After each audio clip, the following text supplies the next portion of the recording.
Bonjour à tous, c'est Gilles Mansillon, je viens vous saluer aujourd'hui. J'espère que vous passez une bonne journée. Je voulais tirer quelques cartes d'abord pour faire un oracle pour la journée. Je vais tirer une carte de trois jeux différents pour changer un peu.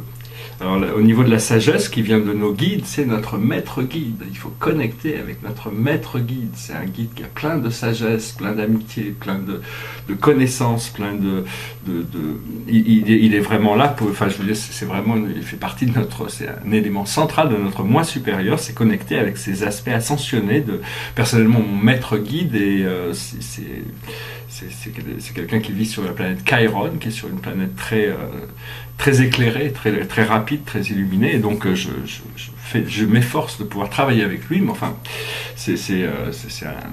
donc c'est pas facile parce qu'on vit dans des dimensions qui sont quand même très différentes. Il faut savoir que vos guides nous comprennent mieux que nous connaissons nous-mêmes, parce que bon, ils savent d'où nous venons, et ils n'ont pas de jugement sur nous, ils sont complètement dans l'assistance, hein, dans le support, dans le soutien.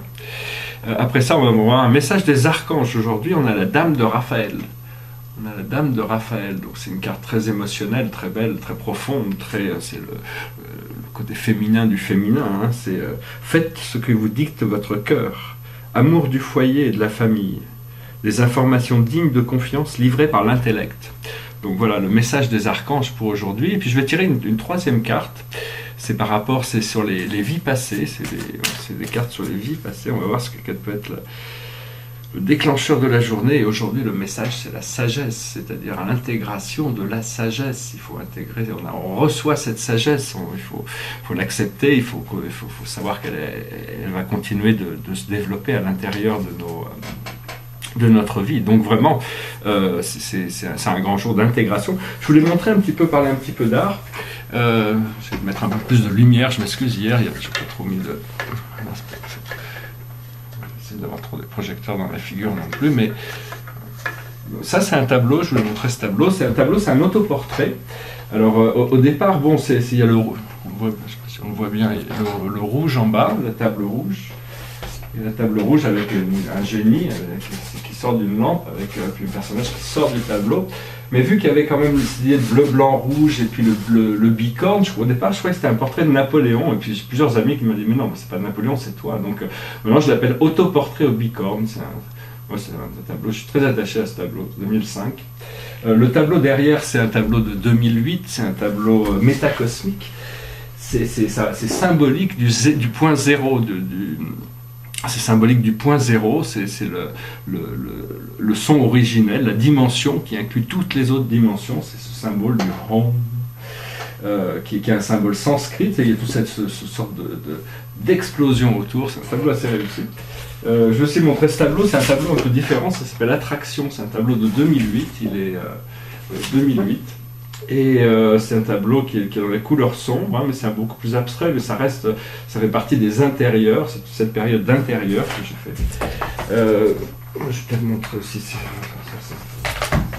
Alors au départ, ça fait quand même 30 ans que je peins, et que je peins beaucoup, donc j'ai accumulé beaucoup de tableaux. Et mes premiers tableaux, c'était des principes philosophiques, c'est-à-dire, je vais essayer de trouver, par exemple, le plus ancien, ça serait celui-là, 1990 par exemple. C'est un tableau, ça dit une goutte d'eau et bien peu de choses, mais unie à un lac, qu'en séchera-t-elle?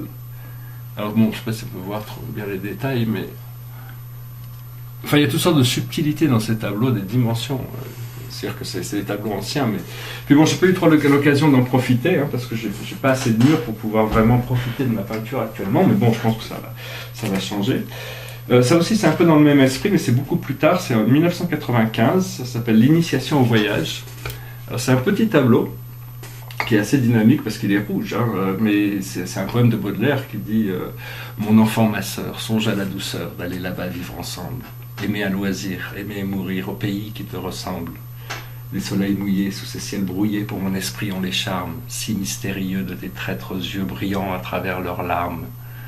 Là, tout n'est qu'ordre et beauté, luxe, calme et volupté. J'étais assez touché par certains poèmes de Baudelaire, donc quand j'étais jeune, donc ça s'est un peu imprégné dans ma peinture, parce que pour la plupart c'est de la philosophie, mais des fois il y a certains poèmes. Alors ça c'est un tableau aussi, c'est sur un board, il faudra que je les encadre, ça dit I will to will, I will, c'est-à-dire ma volonté et la volonté de Dieu, quoi. Ça, c'est les tableaux. C'est un petit tableau, j'ai quelques petits tableaux. Alors ça fait partie de cette série qui est sur les 7 familles spirituelles, comme celui qui est derrière moi ici. Mais ça, c'est le numéro 1, alors que là-bas, on est dans le numéro 5. Et plus, il y avait 7 tableaux, et ça, les petits tableaux sont très, très, très difficiles. C'est très difficile de faire une chose magnifique sur quelque chose de tout petit. C'est pas les grands, au moins, enfin, et dans un tableau, mais généralement, si un tableau est magnifique, au plus il est grand, plus il est beau, parce qu'il prend de la présence, mais s'il n'est pas magnifique, il vaut mieux qu'il soit pas trop grand non plus. Mais enfin bon, c'est bien d'apprendre à travailler sur des grands formats, quand on le peut. Alors ça, c'est le tableau par rapport à la série que j'avais montré hier sur les maîtres de la peinture. Au départ, c'était un portrait de Matisse, parce que c'est devenu un portrait de Paul Gauguin. Mais c'est une tribu à Paul Matisse, parce que c'est dans le style d'Henri Matisse. Et j'aurais pas forcément fait un portrait de Gauguin, parce que pour moi, Gauguin a eu un très mauvais impact sur les îles à Tahiti. Il était assez violent. Et donc, c'est pas forcément, même si j'aime beaucoup sa peinture, c'était plutôt Matisse que je voulais représenter. Mais c'est devenu une sorte de portrait de Matisse qui a peint Gauguin. Alors bon, j'ai rechangé le dos, hein, parce que j'ai mis son astrologie. Donc je viens quand même mon portrait de Gauguin. On va montrer cette toile. Ça, c'est des toiles de 1995. C'est des toiles sur la cosmologie. C'était les premiers tableaux que j'avais fait avant de partir dans l'univers personnel. Je vais commencer à créer ces petits paradis avec l'univers central et les 7 super univers. Les 7 super univers du temps et de l'espace, qui représentent le grand univers. Alors ça, c'est le 3e, hein, et le premier de ces 3-là, c'est pas celui-là, il était beaucoup plus... Enfin, ça, c'est 95, et l'autre est 97. Un petit peu mieux, ils sont assez... enfin, c'est des tableaux assez uniques, ils ont un côté un peu aborigène, tribal. Bon, celui-là, je vais avoir du mal à m'en séparer aussi, hein, c'est des tableaux, je vais avoir du mal à m'en séparer, si je dois m'en séparer un jour. Et puis, je vais vous montrer aussi le numéro 3. J'ai plein de tableaux, je ne vais pas passer l'après-midi à vous montrer des tableaux, mais ça, c'est le numéro 3 par rapport à l'autre qui est le numéro 5 derrière, ici. Là. Donc c'est toujours ces 250, 225, 250 personnages qui représentent la connexion spirituelle à partir du paradis, du centre. Donc voilà, j'espère que vous aurez trouvé cette vidéo intéressante. Je ne vais pas partir trop dans des discours philosophiques pour ne pas la faire trop longue. Peut-être essayer de chanter une petite chanson. Une chanson que vous connaissez. Chantez avec moi. It goes like this. Imagine there's no heaven. It's easy if you try. No hell below us. Above us only sky. Imagine all the people living for today. Imagine there's no countries. It isn't hard to do. Nothing to kill or die for, and no religion too.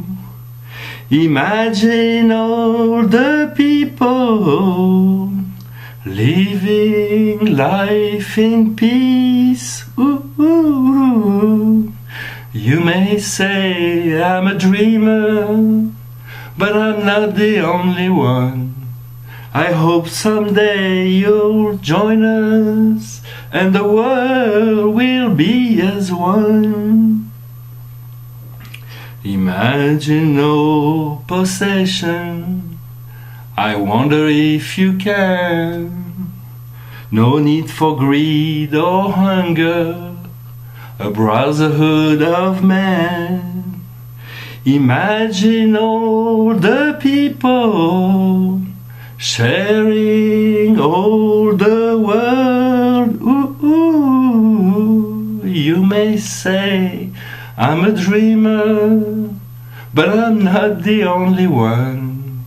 I hope someday you'll join us, and the world will be as one.